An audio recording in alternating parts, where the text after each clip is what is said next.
ಶ್ರೀನಿವಾಸ ಹರಿ ಶ್ರೀಂ ಶ್ರೀ ಗುರುಭ್ಯೋ ನಮಃ. ಇವತ್ತು ಒಂದು ಪುರಂದರದಾಸರ ಒಂದು ಕೃತಿ ಅದ್ಭುತವಾದಂಥದ್ದು. ಏನಾದರೂ ಒಂದೇ ಆಗಲಿ 108 ದೇವರು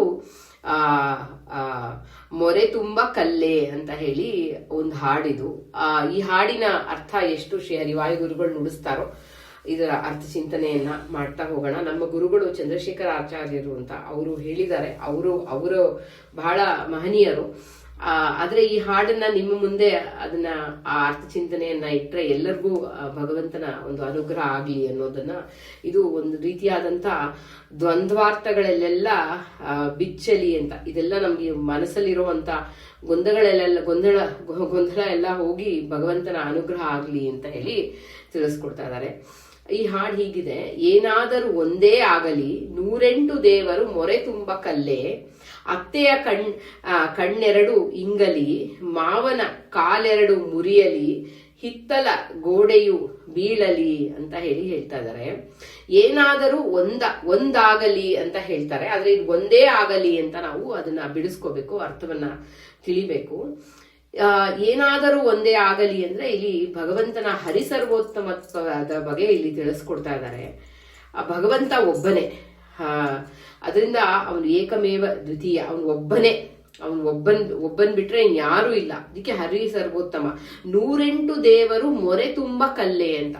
ಈ 108 ದೇವರು ಅಂತ ಹೇಳಿದ್ರೆ ಏನಾಗಿದೆ, ತತ್ವಾಭಿಮಾನಿ ದೇವತೆಗಳು. ಭಗವಂತ ಈ ಶರೀರದಲ್ಲಿ ಬಿಂಬನಾಗಿ ಭಗವಂತ ಇದ್ದಾನೆ, ಏಕಾತ್ಮನಾಗಿ ಭಗವಂತ ಇದ್ದಾನೆ. ಅಂಥ ಭಗವಂತ ಈ ಶರೀರದಲ್ಲಿ ಎಲ್ಲಾ ತತ್ವಾಭಿಮಾನಿ ದೇವತೆಗಳು, ಎಲ್ಲಾ ದೇವತೆಗಳನ್ನ ಇಟ್ಟು ಅವರಲ್ಲಿ ಭಾರತೀಯರನ್ನ ಮುಖ್ಯ ಪ್ರಾಣಾಂತರ್ಗತನಾಗಿ ವಾಯುದೇವರ ಮೂಲಕ ಎಲ್ಲ ಕರ್ಮಗಳನ್ನ ಚೇಷ್ಟೆಗಳನ್ನ ಮಾಡಿಸ್ತಾ ಇರ್ತಾನೆ, ಕ್ರಿಯೆಗಳನ್ನ.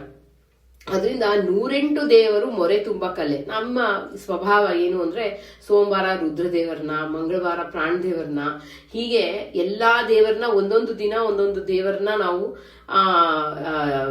ದೇವರು ಒಬ್ಬನೇ, ದೇವತೆಗಳು ಹಲವರು, ಆಯ್ತಾ? ದೇವರು ಒಬ್ಬನೇ. ಅದರಿಂದ ಈ ಎಲ್ಲಾ ದೇವತೆಗಳಲ್ಲೂ ಒಂದೊಂದು ದೇವತೆಗಳ ಚಿಂತನೆಯನ್ನ ಮಾಡ್ತೀವಿ ವಾರದಲ್ಲಿ. ಇದನ್ನ ಎಲ್ಲ ನಾವು ಮನಸ್ಸಿಗೆ ಏನ್ ತರಬೇಕು ಅಂತಂದ್ರೆ, ಎಲ್ಲಾ ದೇವತೆಗಳಿಗೂ ನಾವು ವಂದನೆಯನ್ನ ಮಾಡಿದಾಗ ಅವರ ಅಂತರ್ಯಾಮಿಯಾಗಿ ವಾಯುದೇವರ ಅಂತರ್ಯಾಮಿಯಾಗಿ ನಾವು ಭಗವಂತನನ್ನ ನೋಡ್ಬೇಕು ಅಂತ. ಯಾವುದೇ ದೇವತೆ ಆಗಲಿ, ನೀವು ಬಹಳ ಸುಮ್ಮನೆ ಅವರೇ ಸರ್ವೋತ್ತಮ, ರುದ್ರದೇವರೇ ಸರ್ವೋತ್ತಮ, ಗಣೇಶನೇ ಸರ್ವೋತ್ತಮ ಅನ್ನೋ ಒಂದು ಭಾವದಲ್ಲಿ ಏನಾದ್ರೂ ಪೂಜೆ ಮಾಡಿದ್ರೆ ಅದನ್ನ ಸ್ವೀಕಾರ ಮಾಡಲ್ಲ ಅವರು.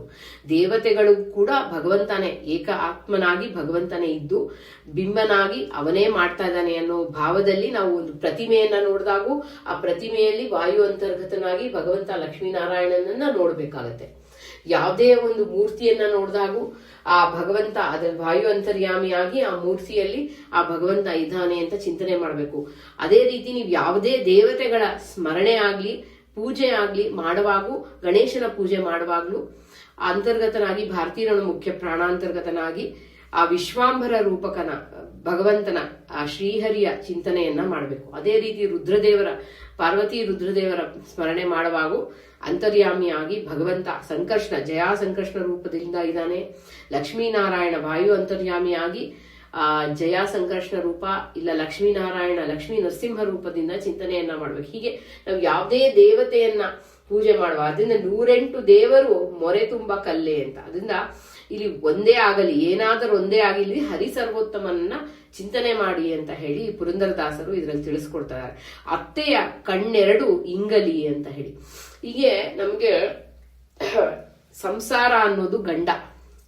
ಅಂತಹ ಸಂಸಾರ ಅನ್ನೋ ಗಂಡನಿಗೆ ಆ ಅತ್ತೆ ಇರಬೇಕಲ್ವಾ, ಆ ಅತ್ತೆಯ ಕಣ್ಣೆರಡು ಇಂಗಲಿ ಅಂತ ಹೇಳ್ತಿದ್ದಾರೆ. ಈ ಸಂಸಾರ ಯಾತಿಗ್ ಬರುತ್ತೆ ನಮ್ಗೆ? ಮತ್ತೆ ಸಂಸಾರ, ಹುಟ್ಟು ಸಾವು, ಈ ಒಂದು ಶರೀರವನ್ನ ತಗೊಳ್ತೀವಿ, ಮತ್ತೆ ಇನ್ನೊಂದು ಶರೀರವನ್ನ ತಗೊಳ್ತೀವಿ, ಮತ್ತೆ ಸಂಸಾರದಲ್ಲಿ ಬರ್ತೀವಿ. ಈ ರೀತಿಯಾದಂತಹದ್ದು ಯಾಕೆ ಅಂತ ಹೇಳಿದ್ರೆ, ಆ ಕರ್ಮಗಳು ಅನ್ನೋ ಒಂದು ಕರ್ಮಗಳಲ್ಲಿ ಇರುವಂತ ನಮ್ಗೆ ಆಸಕ್ತಿ.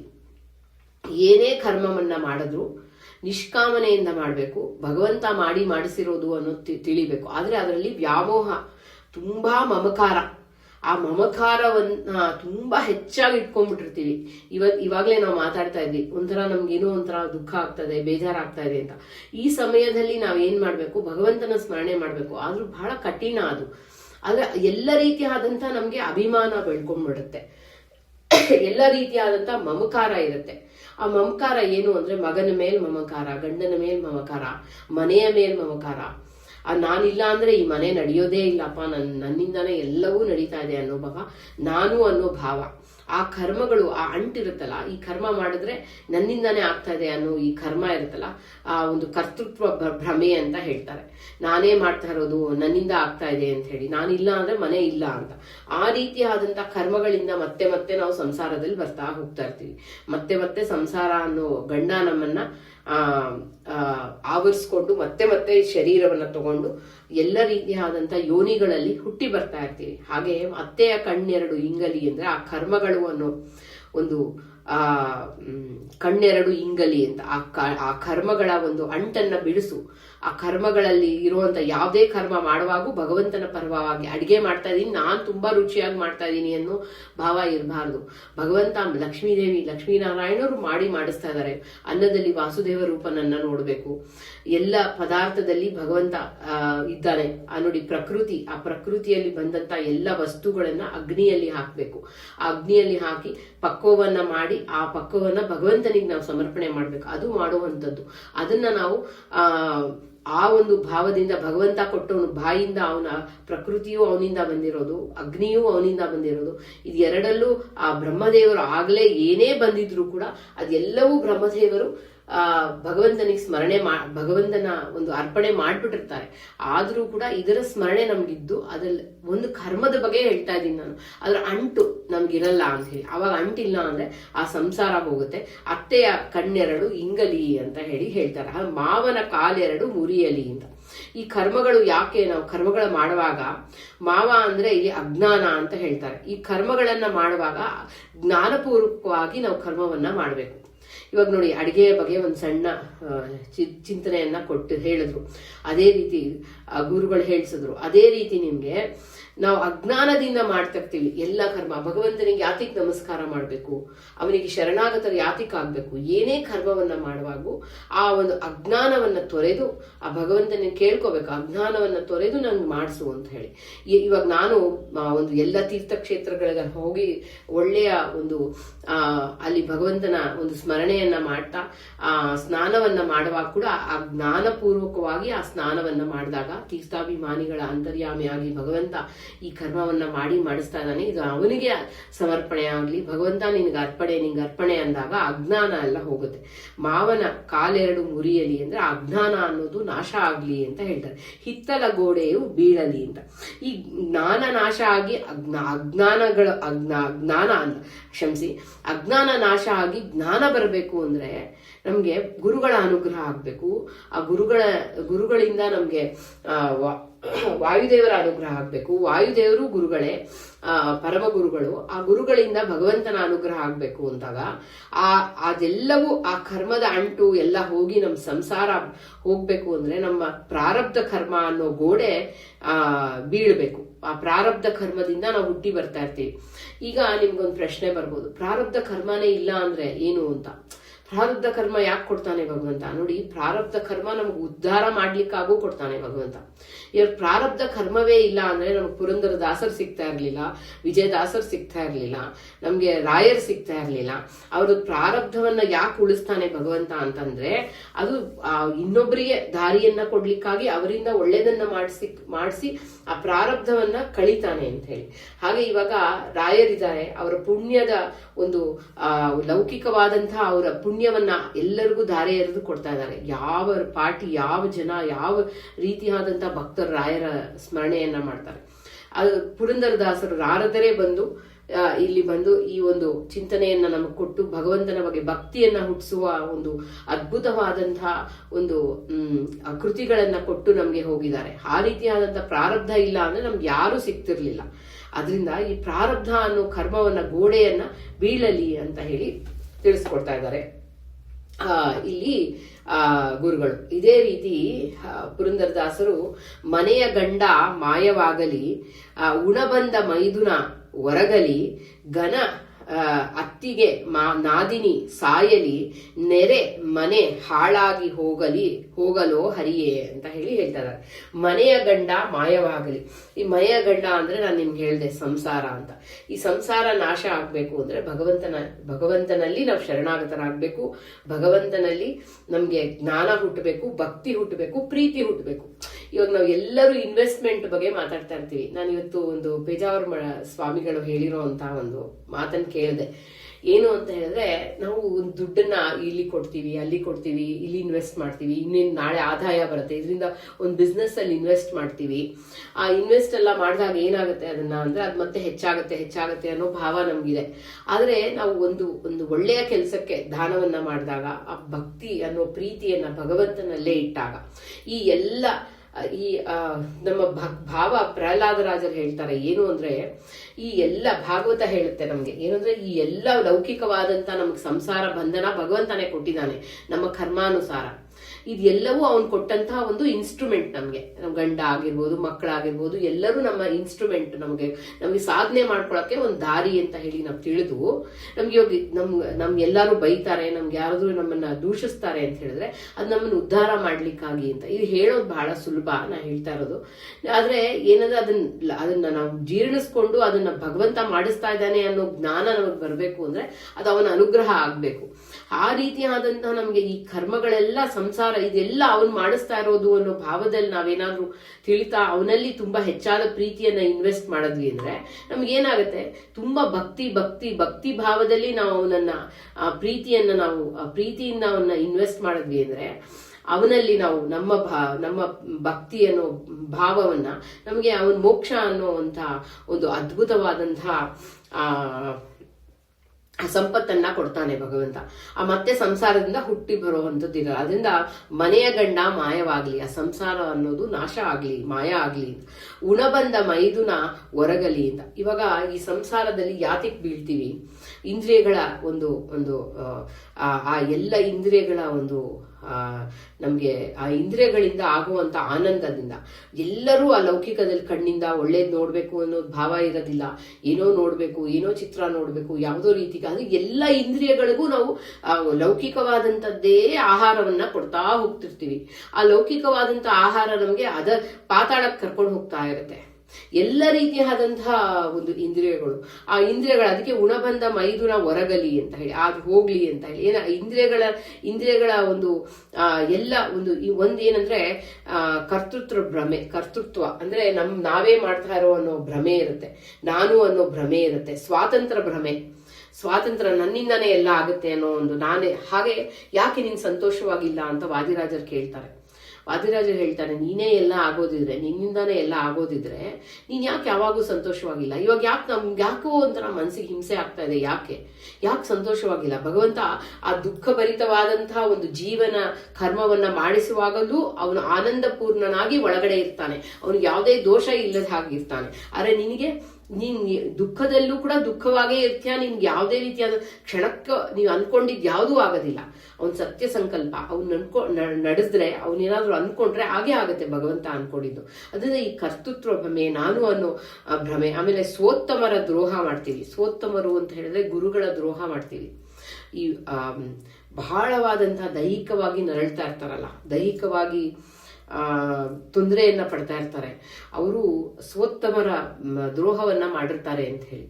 ಆ ಸ್ವೋತ್ತಮರು ಅಂದ್ರೆ ಗುರುಗಳ, ಸ್ವಾಮಿಗಳ, ದೊಡ್ಡವರ ಒಂದು ದ್ರೋಹವನ್ನ ಮಾಡಿದ್ರೆ ಅಷ್ಟು ಒಂದು ಭಗವಂತ ಅಷ್ಟು ಆ ರೀತಿಯಾದಂತಹ ಒಂದು ಇದನ್ನ ಕ್ಷಮೆನೇ ಮಾಡಲ್ಲ ಅವನು. ಆ ಗುರುಗಳಿಗೆ ನಾವು ಗುರುಗಳ ದ್ರೋಹ ಮಾಡಿದ್ರೆ ಮಾತ್ರ ಖಂಡಿತ ಇವಾಗ ನಮ್ಗೆ ಯಾರಿಗೋ ಒಬ್ರಿಗೆ ಏನೋ ಒಂದು ಒಳ್ಳೆಯ ಒಂದು ಜ್ಞಾನಿಗಳಿಗೆ, ಆಮೇಲೆ ಎಲ್ಲ ರೀತಿಯಾದಂತಹ ಜ್ಞಾನಿಗಳಿಗೆ ನಾವು ಅಂದ್ರೆ ಅವರು ಕ್ಷಮೆ ಮಾಡ್ಬೋದು, ಆದ್ರೆ ಭಗವಂತ ಕ್ಷಮೆ ಮಾಡಲ್ಲ. ನೋಡಿ, ಇಲ್ಲಿ ಜಗನ್ನಾಥ ದಾಸರು ವಿಜಯದಾಸರು ಬಂದು ಭಗವಂತನ ತೀರ್ಥ ಪ್ರಸಾದಕ್ಕಾಗಿ ಕರೆದಾಗ ನನಗೆ ತುಂಬಾ ಹೊಟ್ಟೆ ನೋವು, ನಾನು ಬೇಗ ಊಟ ಮಾಡ್ಬಿಡ್ತೀನಿ ಅಂತ ಹೇಳಿ ಜಗನ್ನಾಥ ದಾಸರು ಹೇಳ್ಬಿಡ್ತಾರೆ. ಅರೆ ಗೋಪಾಲದಾಸರಿಗೆ ಗುರುಗಳಿಗೆ ಅವಮಾನ ಆಗಿದೆ ಅಂತ ಗೋಪಾಲದಾಸರು ತುಂಬಾ ಬೇಜಾರು ಮಾಡ್ಕೊಂಡ್ಬಿಡ್ತಾರೆ. ವಿಜಯದಾಸರು ಕ್ಷಮೆ ಮಾಡ್ಬಿಡ್ತಾರೆ, ಆದ್ರೆ ಗೋಪಾಲದಾಸರು ಕ್ಷಮೆ ಮಾಡಲ್ಲ, ನನ್ನ ಗುರುಗಳಿಗೆ ಅವಮಾನ ಆಯ್ತು ಅಂತ.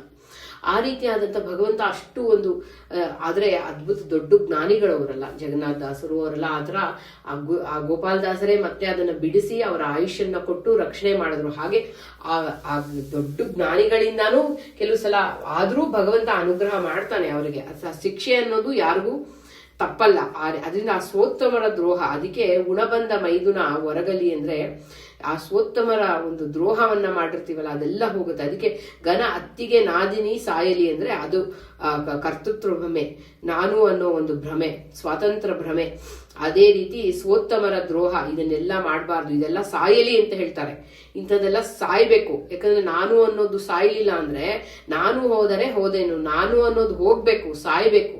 ಅದಕ್ಕೆ ಸಾಯಲಿ ಅಂತ, ಬೇರೆ ಎಲ್ಲ ಹೊರಗಲಿ ಮಾಯವಾಗಲಿ ಅಂತ ಹೇಳಿದ್ದಾರೆ. ಆದ್ರೆ ಇದು ಮಾತ್ರ ಸಾಯಲಿ, ಘನ ಅತ್ತಿಗೆ ನಾದಿನಿ ಸಾಯಲಿ ಅಂತ ಯಾಕೆ ಹೇಳಿದ್ದಾರೆ ಅಂದ್ರೆ ಇದು ಕರ್ತೃತ್ವ ಭ್ರಮೆ. ಅದೇ ರೀತಿ ಕಾರ್ಯ ನಾನೇ ಮಾಡಿದೆ ಅನ್ನೋ ಸ್ವತಂತ್ರ ಭ್ರಮೆ, ಇದೆಲ್ಲ ಹೋಗ್ಬೇಕು ಅಂತ, ಇದು ಸಾಯಲಿ ಅಂತ ಹೇಳ್ತಾರೆ. ನೆರೆ ಮನೆ ಹಾಳಾಗಿ ಹೋಗಲು ಹರಿಯೇ ಅಂತ. ನೆರೆ ಮನೆ ಹಾಳಾಗಿ ಹೋಗಲು ಅಂತ ಹೇಳಿದ್ರೆ ಮನೆ ಅಂದ್ರೆ ಈ ಶರೀರ. ಈ ಶರೀರ ಹಾಳಾಗಿ ಅಂತ ಹೇಳೋದಂದ್ರೆ ಮತ್ತೆ ಸಂಸಾರದಲ್ಲಿ ಹುಟ್ಟು ಸಾವು ಮತ್ತೆ ಬಂದು ಹೋಗ್ತಾ ಇರ್ತೀವಿ. ನೆರೆ ಅಂದ್ರೆ ಮುಂದೆ ಬರುವಂತ ಜನ್ಮಗಳು, ಈಗಿರುವಂತ ಜನ್ಮಗಳು ಕೆಲವು. ಮನೆ ಅಂದ್ರೆ ಈಗಿರುವಂತ ಒಂದು ಈ ಶರೀರದಲ್ಲಿ ಎಲ್ಲ ಭಗವಂತನ ಪರವಾಗಿ ನಾವು ಹೋದಾಗ ಏನಾಗುತ್ತೆ, ಎಲ್ಲವೂ ನಾಶ. ಅದು ಮತ್ತೆ ಹುಟ್ಟು ಸಾವು ಅನ್ನೋ ಈ ಶರೀರದಲ್ಲಿ ಹಾಕದೆ ಒಳ್ಳೆಯ ಆನಂದವನ್ನ ಕೊಡುವ, ಅದು ಸ್ವರೂಪದ ಆನಂದವನ್ನ ಕೊಡುವಂತ ಮೋಕ್ಷದ ದಾರಿಯನ್ನ ತೋರಿಸುತ್ತೆ. ಅದರಿಂದ ಇದೇನಿದೆ, ನೆರೆ ಮನೆ ಹಾಳಾಗಿ ಹೋಗಲು ಹರಿಯೇ ಅಂತ. ಮತ್ತೆ ಈ ಸಂಸಾರದಲ್ಲಿ ಮತ್ತೆ ಈ ಯೋನಿಗಳಲ್ಲಿ ಹುಟ್ಟಿ ಬಂದು ಈ ನೋವು ಎಂತಹ ಒಂದು ಬಾಧೆ, ಆ ಒಂದು ತಾಯಿಯ ಹೊಟ್ಟೆಯಲ್ಲಿ ಗರ್ಭದಲ್ಲಿ ಇರೋದು, ಮಲಮೂತ್ರದಲ್ಲಿ, ಆ ಒಂದು ಮಾಂಸದಲ್ಲಿ, ರಕ್ತದ ಮಧ್ಯದಲ್ಲಿ ಆ ಎಲ್ಲ ಹುಳಗಳು ಕಚ್ತಾ ಇರತ್ತೆ ಆ ದೇಹವನ್ನ. ಆ ಜಾಗ ಇಲ್ಲ, ಆ ಸಣ್ಣ ಹೊಟ್ಟೆಯಲ್ಲಿ ಆ ಮಗು ಹೇಗೆ ಎಲ್ಲ ರೀತಿಯಾದಂತಹ ಒಂದು ಕಷ್ಟಗಳನ್ನ ಆ ಗರ್ಭದ ಒಂದು ನೋವು ತುಂಬಾ ಭೀಕರವಾಗಿರುತ್ತೆ. ಅಂತಹ ಒಂದು ಗರ್ಭದಲ್ಲಿ ಇರೋ ಅಂತಹ ಒಂದು ಇದು ನೆರೆ ಮನೆ ಹಾಳಾಗಿ ಹೋಗಲಿ ಅಂದ್ರೆ ಈಗಿರೋ ಜನ್ಮ, ಮುಂದೆ ಬರುವಂತ ಎಲ್ಲ ಜನ್ಮಗಳು ಹೋಗಲಿ, ನಾಶ ಆಗ್ಲಿ ಅಂತ ಹೇಳ್ತಾರೆ. ಕಂದನ ಕಣ್ಣೆರಡು ಮುಚ್ಚಲಿ ಅಂತ. ಕಂದ ಅಂತ ಹೇಳಿದ್ರೆ ಇಲ್ಲಿ ಮತ್ತೆ ಭಗವಂತ ಕೊಟ್ಟಂತ ಶರೀರ, ಇದು ಸರಿಯಾಗಿ ಒಂದು ರೀತಿಯಾದಂತಹ ಒಳ್ಳೆಯದಕ್ಕಾಗಿ ನಾವು ಈಗ ಶರೀರವನ್ನ ತಂದೆ ಆದವನು ಕೊಟ್ಟಂತ ಭಗವಂತ. ಅಂದ್ರೆ ಸುಖ. ಆ ಕಂದ ಅಂತ ಹೇಳಿದ್ರೆ ಈ ಒಂದು ರೀತಿಯಾದಂತಹ ಶರೀರವನ್ನ ಕೊಟ್ಟು ಎಲ್ಲ ರೀತಿಯಾದಂತಹ ಅಭಿಮಾನವನ್ನ ಕೊಟ್ಬಿಟ್ಟಿರ್ತಾನೆ ಭಗವಂತ. ಏನಿದು ಅಭಿಮಾನ ಅಂತ ಹೇಳಿದ್ರೆ ಆ ಗರ್ವ, ಎಲ್ಲ ರೀತಿಯಾದಂತಹ ಶರೀರ, ಯೌವನ ಮದ, ಆ ದುಡ್ಡಿನ ಮದ, ಇದೆಲ್ಲ ಅಭಿಮಾನಗಳು, ಇಂದ್ರಿಯಗಳ ಬಗ್ಗೆ ಅಭಿಮಾನಗಳು. ನನ್ನ ಇಂದ್ರಿಯ, ನನಗೆ ಶಕ್ತಿ ಇದೆ, ನನಗೆ ಎಲ್ಲ ರೀತಿಯಾದಂತ ಮಾಡುವಂತ ಹುಮ್ಮಸ್ಸಿದೆ, ಈ ರೀತಿಯಾದಂತಹ ಎಲ್ಲ ರೀತಿಯಾದ ಅಭಿಮಾನ. ವಿಷಯಗಳಲ್ಲಿ ಅಭಿಮಾನ, ಎಲ್ಲ ರೀತಿಯಾದಂತಹ ವಿಷಯಗಳಲ್ಲಿ ಅಭಿಮಾನ. ಆ ರೀತಿಯಾದಂತ ಮತ್ತೆ ಮಕ್ಕಳಲ್ಲಿ, ಮೊಮ್ಮಕ್ಕಳಲ್ಲಿ, ಈ ರೀತಿಯಾದಂತ ಈ ಶರೀರದ ಮೂಲಕ ಬಂದಂತ ಎಲ್ಲ ಸುಖಗಳು, ನಿಮ್ಗೆ ಇಂದ್ರಿಯದಿಂದ ಬರುವಂತ ಸುಖಗಳು, ಇದೆಲ್ಲ ಕೊಡುವಂತನು ಭಗವಂತ. ಅಂದ್ರೆ ಅಂದ್ರೆ ಸುಖವನ್ನ ಕೊಡುವಂತ ತಂದೆ.